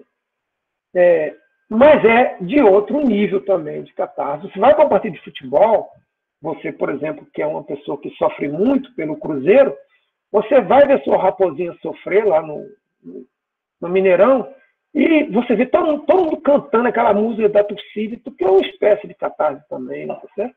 Na igreja, quando o pastor ou o padre apresenta algum elemento, aquelas músicas do rhythm and blues que saem dos guetos americanos. Mas todas essas espécies de catarse, elas são distintas da catarse estética, ok? Na sala de aula é difícil acontecer isso. Esse dia a Erlândia me chamou a atenção porque nós participamos de uma aula com a professora Lenha, e a Lenha leu um conto chamado Negrinha, tá certo? E a gente ficou passado. Uns 20 pessoas, e não foi só uma catarse de um ou outro. Foi meio que coletiva, tá certo? A leitura da Lenha, a leitura dramática, a forma como que ela pausou e o próprio conteúdo muito profundo, não só a forma da leitura dela, mas o conteúdo, mexeu com todo mundo. Então, isso é possível na sala de aula. A Erlândia também citou um exemplo dela, ela vendo um filme e etc. Eu acho que uma vez, eu não lembro, mas que eu era muito pequeno, tinha um livro que foi passado, um paradidático, Fazenda Modelo, que inclusive é de Chico Buarque, e eu não entendi patagina do livro, cara. E aí, nas exposições dos meninos, uma menina lá, que era daquelas sabidonas da sala, fez uma síntese do livro. Eu entendi o livro, eu fiquei também assim, meu irmão, fiquei meio parado, sem falar com ninguém, porque tinha entendido o negócio. Então, esses elementos eles vão acontecer. E os dois casos que você me cita, eu penso que está muito mais envolvido com a sua militância, a sua atividade, o seu compromisso com a questão do feminino e com a questão negra, e são muito valiosos, e você não pode abandoná-los, do que necessariamente com uma catarse artística, né? Não há uma forma para isso. Dificilmente a gente vai repetir aquilo. Se a Lenha lesse numa sala hoje de novo, seria outro momento, porque como é o registro da autoconsciência, aí de novo o diálogo com Amanda e também com Mara, a gente depende do que a gente viveu, do que a gente está vivendo para... A catarse ela não está pronta numa farmácia, ela não está engarrafada numa garrafa, e por aí vai, né? Tem muitos processos para você ter acesso a um e a outro, né? Esses dias teve uma estudante, eu não sei se ela está aqui, eu ainda estava dizendo que fazia tempo que ela tinha uma catarse, e no dia da exposição da Erlândia, com um vídeo que a Erlândia usou, não vou dar spoiler aqui, a moça depois falou comigo no privado, minha nossa, como aquilo mexeu comigo. Aí a condição de vida dela, familiar, faz com que aquele vídeo mexa com ela mais do que mexe comigo e com outras pessoas, entende? Então, esse conjunto de elementos, ele aproxima a arte da educação e distancia. O elemento mais comum é que o artista se comunica antropomorficamente, o professor também. Mas o professor não tem que ser artista para ensinar, Simone. Ele vai conseguir fazer o trabalho dele porque o trabalho dele é das antropomórficas. A Lenha vai precisar dizer nas aulas de literatura quem foi Balzac. Ela pode até conseguir, com o verso, mexer com todo mundo. Mas se ela mexer com as pessoas com o trecho dos romances de Balzac, ela mexe com outra categoria educativa na pessoa, não a informação que a pessoa precisa, por exemplo, para saber quem foi o grande romancista Honoré de Balzac. Esse processo tem que ficar claro para a gente, não é uma grande frustração, tá certo? A educação ela ocupa um espaço determinado e a arte ocupa outro espaço determinado. Especificamente, eu tive um estudante que era do Rio Grande do Norte que foi fazer uma disciplina comigo na UES, e ele viajava de noite, de ônibus de Natal para Fortaleza, mais ou menos 6, 7 horas. Ele chegava cansado, claro, né? A disciplina às sextas-feiras. Ele deve ter faltado algumas vezes, mas ele assistiu grande parte. A primeira vez, eu trabalho lá na UES, no corredor, tem um vidro só na porta, nas outras janelas são cobertas.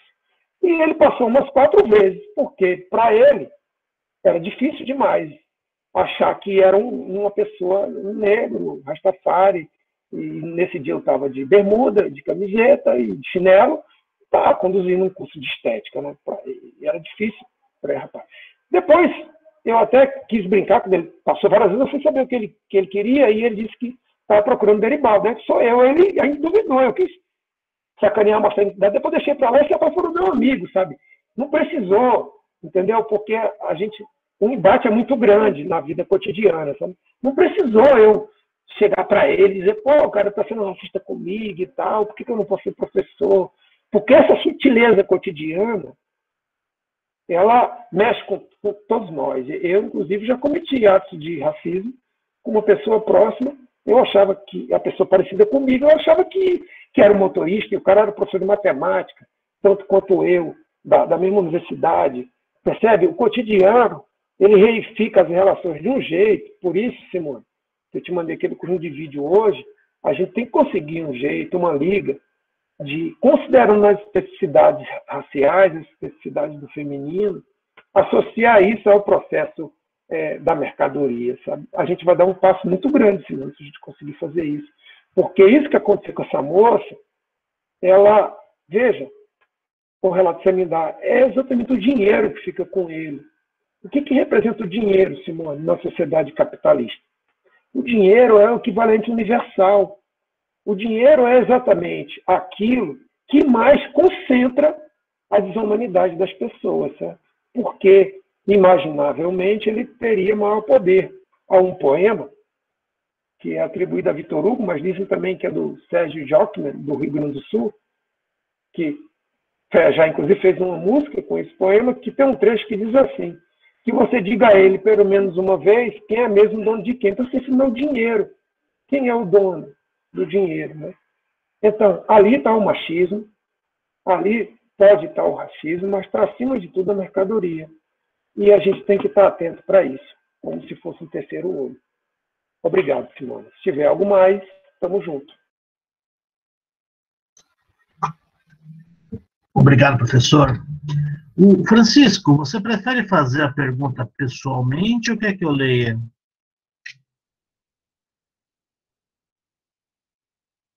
Francisco? Pode ler. Maravilha. O Francisco Rodelo, que é jornalismo, pergunta: indo pela ideia do típico, eu quero saber se entendi, por um lado, que estava lendo antes da aula sobre skinheads antifascistas, que foi um movimento nascido pela inserção da cultura musical jamaicana na Inglaterra, sobretudo com o ska, rocksteady e posteriormente o reggae. Enfim, eu posso dizer que o típico seria a manifestação dessa singularidade dos conflitos jamaicanos que perpetuam na materialidade causando esse movimento social em torno do elemento? Francisco, muito boa pergunta, Francisco. A história da Jamaica, Francisco, é muito interessante. Tinha um jamaicano chamado Marcus Garvey, e esse jamaicano, ele planejava comprar navios e levar todos os jamaicanos negros de volta para a África. E ele se depara com uma profecia que diz que quando o primeiro imperador negro da Etiópia for eleito, essa profecia começa a se realizar. Ele chegou para os Estados Unidos e eu acho que parece que até tentou comprar um navio. Mas é claro que isso não se profetizou. Mas o primeiro imperador negro da Etiópia, que é conhecido como Haile Selassie, muda de nome para Haile Selassie, mas chamava-se Malcolm Rastafari. A partir do Rastafari, se cria na Jamaica toda uma, digamos, uma cultura, uma espécie de mitologia, de religião, e com alguns exageros, né, exageros inclusive de higiene, e se proliferou um determinado tipo de cultura. A Jamaica é o primeiro país no mundo a mudar de sistema político via voto. Eles elegeram um socialista. A gente sabe hoje que de socialista ele não tinha nada, como de comunista não tem nada Lula e todo o PT. Mas se elegeu com a bandeira socialista. Então, a Jamaica tem umas peculiaridades interessantes. No episódio da eleição desse político, é quando o Bob Marley leva um tiro. Bob Marley morava nos guetos de Kingston, em Montego Bay, e Bob Marley era ferreiro, soldava, fazia solda. O grande músico do The Wailers, segundo algumas biografias, era Peter Tosh, né? Montava os grooves e fazia as colocações de voz e etc. Tanto que, logo que os sucessos do The Wailers se sustentam, o Peter Tosh sai porque ele não aceitava que a banda se chamasse Bob Marley e The Wailers. Há um documentário no YouTube chamado Catch a Fire, aliás, 2 com o mesmo título. Mas há um que o Chris Backwell, que é um jamaicano branco que mora na Inglaterra, que faz a produção do primeiro disco do Catch a Fire, né, do primeiro disco do The Wailers. Então, a Jamaica ela tem uma história muito peculiar. E essa história peculiar na Jamaica, que faz com que, na verdade, grande parte da América Central se escute muita música misturada de outros momentos, de outras ilhas. A árvore genealógica do reggae põe o soul, põe o próprio rock, põe o jazz. Mas o fato é que, se você tiver a oportunidade de ver o começo do documentário Buena Vista Social Club, o Ray Cooder queria ir com um grupo de africanos e acaba não conseguindo levar esses africanos para as Antilhas, né? E vai para Cuba e conhece com o pai segundo, e eles fazem aquela coisa maravilhosa que resultou no Buena Vista Social Club. Mas voltando para a Jamaica. Então, o acesso que eles tinham na Jamaica, que falava inglês, um inglês precário, ela fertiliza toda uma história que precisava ser contada, né? Marx diz que toda vez que uma história precisa ser contada, aparece um sujeito humano para contá-la. E esse sujeito humano foi o sujeito coletivo do The Wailers, especialmente Bob Marley, que era muito machista e uma pessoa humana muito complicada. As biografias dele chegava a espancar a Rita Marley, entre outros elementos que configuram o machismo, né?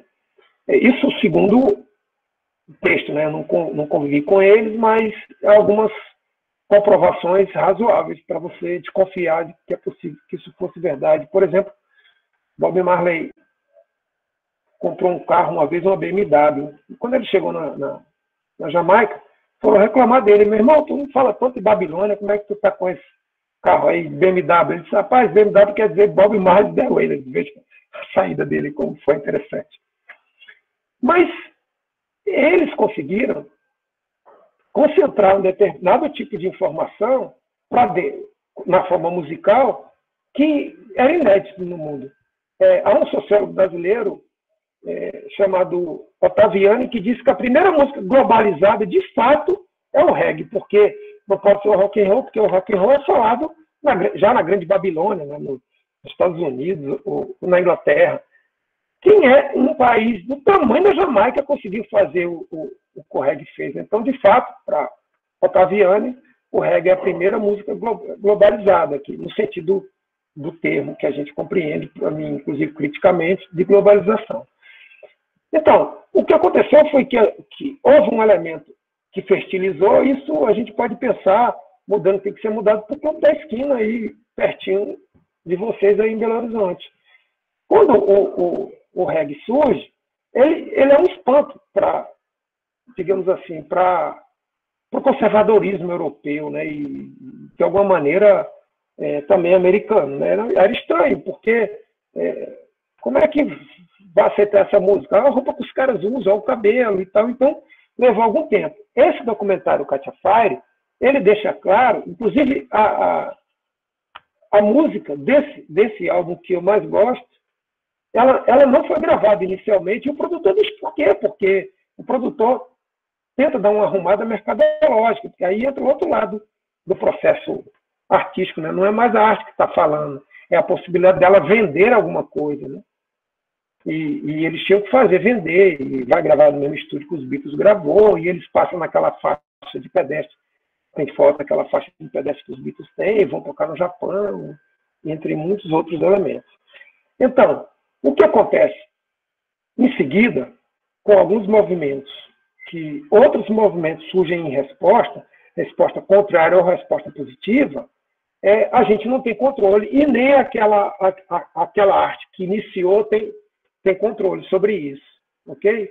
Aqui no Brasil, você vai verificar que havia uma repressão muito grande nos anos 20 do século passado ao samba, porque associava o samba ao terreiro. O samba não era só uma manifestação artística, era uma manifestação religiosa também, portanto tinha um elemento ideológico maior do que a música já tem. Então tinha uma certa repressão.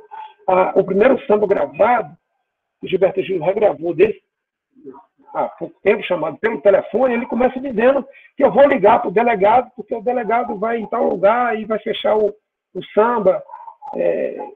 Então, essas manifestações, elas têm alguns efeitos.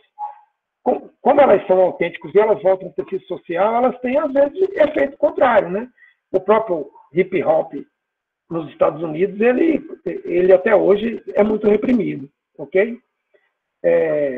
Para concluir, se você também for acompanhar a história do blues, você vê que da raiz do blues sai o country, o próprio rock. Robert Johnson morre com 27 anos, ninguém tem certeza se ele existiu ou se não existiu. Bessie Smith foi enterrada num local. E depois a Janis Joplin fez um túmulo de marfim para essas pessoas que começaram o processo do blues, né? Então, depois que esses movimentos começam, eles são autênticos, isso vale para a gente também, para o chorinho, e em alguma medida para o rock, e várias músicas que conhece, que está na Ásia. Ele tem um desdobramento e depois ele vai, por ele ser autêntico, ele ganha o tecido social, o cotidiano, e sobre ele vão surgir outros elementos favoráveis ou contrários a ele. Obrigado, Francisco. Espero que tenha sido legal o nosso debate. Quero te dizer que tem um sobrinho do Tasso Genro é o nome dele, eu não lembro o nome, no Rio Grande do Sul, que escreveu um livro sobre jornalismo, em 1986, se eu não me engano, uma dissertação com base na particularidade barra típico. Ele sustenta nessa tese, inclusive ela tem na internet, um arquivo pesado, porque o texto foi datilografado e foi escaneado dessa maneira convencional, não é digitado, o PDF. Ele sustenta nessa tese, alguma polêmica, que há elementos no jornalismo que trariam a tipicidade, que traria a particularidade. Obviamente que não a catástrofe artística, mas traria a particularidade. E esse debate, hoje, ele é muito importante para a gente, porque hoje, com o que a gente chama de mídias sociais, toda pessoa se sente meio jornalista. É isso. Obrigado. Se tiver alguma pergunta a mais, eu fico muito agradecido. Ou ainda está para a gente desenrolar 10 minutinhos aqui. Obrigado e um abraço, Francisco. Claro, Edi. Escuta, Edi, é o seguinte, temos algumas perguntas, sim. A Júlia e o Vinícius. Júlia e Vinícius, vocês preferem que o professor Edi responda por e-mail? Alguém quer fazer uma pergunta agora? O que vocês preferem? Vinícius pode dizer, ok. E a Júlia? A Júlia, de novo, sobre a questão da autoconsciência, a dupla caracterização dessa categoria, né? Como a gente tem mais 5 minutos, o que o senhor acha, professor? Olha, minha avó, que me criou, dizia que quando você vai para a chuva tem que se molhar, rapaz. Manda o povo falar aí, bora ver. Se der, a gente manda, senão eu mando por e-mail. Eu vou mandar o da Júlia, Eu vou mandar o da Júlia e E aí depois os outros eu te mando por e-mail, pode ser? Tá ótimo. Tá. Porque o da Júlia parece que é rápido. Ainda sobre a questão da autoconsciência, 2 pontos. A dupla caracterização desta categoria, como colocou, seria, então, a dimensão científica e a dimensão respectiva ao efeito do estético, apenas para consolidar a compreensão. Show de bola, Julinho. Obrigado. Júlia, não é um lado científico e outro lado estético. O Lucas, para problematizar, ele põe os 2 sentidos da categoria. O que ele está interessado, daí por diante, na estética, é mostrar que ninguém tem um interior sem um exterior, tá certo? Ele pega, inclusive, uma frase de Goethe, e ele termina esse capítulo, que ele problematiza a autoconsciência, dizendo que o ser social não é núcleo nem casca. Ele pega um poema de Goethe para fazer isso. O ser social, ele é um núcleo que tem uma casca. Então, ele não é nem a casca sozinho, nem um núcleo separado. O que o Lucas chama atenção é que, no desenrolar da autoconsciência, com o desenvolvimento das forças produtivas, mais próximo do capitalismo, e sobretudo neste modo de produção, a autoconsciência vira sinônimo do eu. O eu sozinho, meu bloco, eu sou eu, minha autoconsciência. Como se a autoconsciência não tivesse um caminho de volta, como se a autoconsciência não tivesse uma relação com o todo, com o mundo. Você deve lembrar, eu acho que eu já citei aqui, o texto da Foy, que Marx cita que o Robson Crusoe só está isolado porque tem uma sociedade. O ser social, até para se isolar, se isola em sociedade. O Lucas põe os 2 sentidos para chamar a atenção do elemento crítico, que você não pode ter uma autoconsciência só sua. Por isso que ele pega o dito de Solon, que, por coincidência, é o mesmo que Gramsci usa. Conheça-te a ti mesmo. Você só pode se conhecer a você mesmo, que é o que a arte faz, quando você conhece a humanidade. Nessa passagem, ele pega o Marx do Capital, quando Marx diz que a riqueza de um ser humano é dada a riqueza que esse ser humano tem através de suas relações com os demais e com a sociedade, com a natureza. Okay? Aí é que você determina a sua riqueza. A crítica é a seguinte, e aí é um dos problemas da arte. Quanto mais você valoriza o eu privado, eu vou dar apenas o exemplo da arquitetura aqui. Quanto mais você valoriza o eu privado, mais dificuldade você tem de realizar esse dito de Solon. Conheça a ti mesmo, porque você tem a impressão que está se conhecendo, mas você não está, você está se fechando. No caso da arquitetura, o que acontece com a arquitetura? Esse florescimento que a gente vê em Ouro Preto, que a gente vê, por exemplo, nas ruas de Bruges, na Bélgica, ou em Budapeste, em torno do eixo do Rio Danúbio, você não vai repetir isso na história da humanidade. Hoje, o arquiteto, o máximo que ele consegue é suavizar a fachada. Por quê? Porque ele está construindo para alguém, para o gosto de alguém, gosto privado. Não é meu gosto que adianta. Não é a coisa coletiva. Você destrói parte do Maracanã para fazer de novo. Você derruba o estádio de Wembley. Você derruba o Castelão, porque que vale a força do dinheiro para fazer de novo. Como é que isso vai se estruturar historicamente, como, por exemplo, o Coliseu? Não tem como, porque o cara vai derrubar para fazer de novo. Então, essa coisa do conheça a ti mesmo, que é do eu privado e não tem a ver com a relação com a humanidade, ele vai criando um beco sem saída para a arte. A arquitetura é um desses exemplos, né? Porque é bonito para mim, porque está dentro da minha casa, etc. Ele não é bonito porque está para o mundo, é para o mundo ouvir. A gente deve escutar, inclusive, não com rara frequência, alguém dizer assim, rapaz, não vou não porque tem muita gente. Tem muita gente, é muito misturado e tal. Se tem gente, eu não vou. O que eu sou, então? Eu não vou porque tem gente. Aí depende, você quer ir para um lugar que tenha gente, mas que seja parecido com você, né? Que tenha mais ou menos o seu recorte social, sua renda. Aí o diverso se perde, né?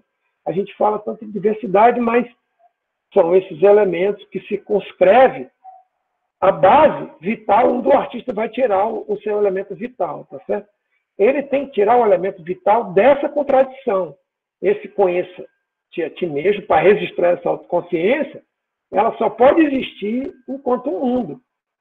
O que me leva, hoje, por exemplo, gostar da Baquiana número 5 de Vila Lobos, tem uma história, como possivelmente Simone tem uma história por gostar de Milton Nascimento, por certo, de você, talvez de Ednardo, e assim sucessivamente. Essa história, ela compõe, embora ela esteja dentro da gente, no nosso interno, né? Ela compõe essa casca, ela nos emoldura, né? Tem um poeta espanhol, um humano, que ele diz que ele está se referindo a Cervantes, a obra de Cervantes. Eu concluo aqui. Ele diz que a história, a moldura da história, né, é que é a nossa armadura, né, que é o que nos protege, pelo menos deveria. Obrigado, Jurim. Valeu demais aí pela oportunidade de debater. Eu peço desculpa por Vinícius, mas eu peço que me envie por e-mail. E no e-mail eu debato com o Vinícius, como eu fiz da outra vez.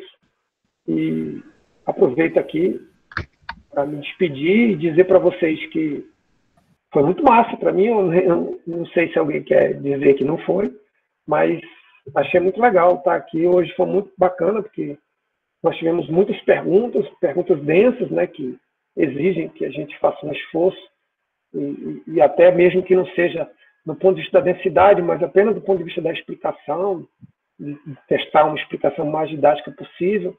Isso me alegra pra caramba. Aí, como eu estou concluindo minha participação agora, eu queria pedir ao Arthur e aos demais que coletasse pelo menos oral aqui mesmo, na sala, pelo menos uma avaliação, né, para eu não dormir angustiado, porque se eu não tiver uma avaliação, eu vou dormir achando que vocês não gostaram, aí eu vou ter insônia, né? Amanhã eu amanheço com o olho roxo, aí não vale a pena. É isso. Ô, professor, depois eu vou imprimir para você a avaliação que eles fizeram pelo Google Formulários, né? Tem toda uma estatística e tudo, né? Mas o pessoal também pode falar, pode abrir aí. O Vinícius, já peguei aqui o e-mail dele, é vinicius.moraes@ufjf.edu.br. Então, vou mandar o e-mail para o Deribaldo, com cópia para ele já, e aí vocês já ficam em contato e aí responde, ok? Alguém quer fazer alguma avaliação da aula antes da gente terminar?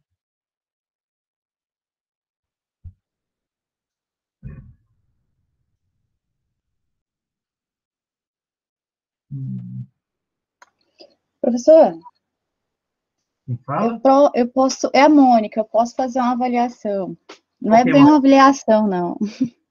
Ok. Diga. É mais um agradecimento mesmo da aula que o professor Deribaldo nos prestigiou hoje, que foi, assim, muito engrandecedora para mim, no caso que estou estudando, né, e estou me apropriando agora dos conceitos lucasianos, né, e sua exposição hoje foi linda, professor, completa, né, principalmente com relação, o senhor enfatizou bastante a questão da estética, né, a questão, assim, da educação, das formas de cultura, né, no caso, o cinema, a música, e outras formas de estéticas que está bem próximo de nós, que dá para compreender bem o que Lukács tenta explicar, né, e os termos e os conceitos que o senhor usou, da professora Adélia, e que o senhor que o senhor colocou também. Para mim foi muito bom a experiência, eu gostei muito, eu acho que eu compreendi bem o que Lukács quer dizer com relação à estética, que não é essa estética que a gente vê, né, nas pessoas, mas uma estética mais complexa do que está além do que podemos, assim, observar no dia a dia, né, dessa compreensão teórica, porque se eu pegasse um texto de Lukács para ler, tentando compreender o que é estética, pensando somente na estética do que eu posso ver, do que é compreensível para mim, como é uma pessoa que ainda não me apropriou totalmente da teoria de Lukács, eu não iria ter compreendido, mas eu compreendi melhor com a sua explicação, com os termos que você usou, com o cuidado que você teve com os seus slides, com o cuidado que você teve com as palavras para explicar isso que é tão complicado de entender, que é a teoria, né? Então, o senhor tirou lá da teoria, do campo das ideias, e trouxe aqui para a realidade, né? Foi muito bom, eu gostei muito, e eu só tenho a agradecer. E vai me ajudar muito no meu projeto. Muito obrigada, viu? Valeu, obrigado demais. Vou dormir melhor. Boa noite para vocês, obrigado, um abraço. E próxima quinta estaremos aqui prestigiando a professora Adélia. Dessa vez estarei como ouvinte. Tchau.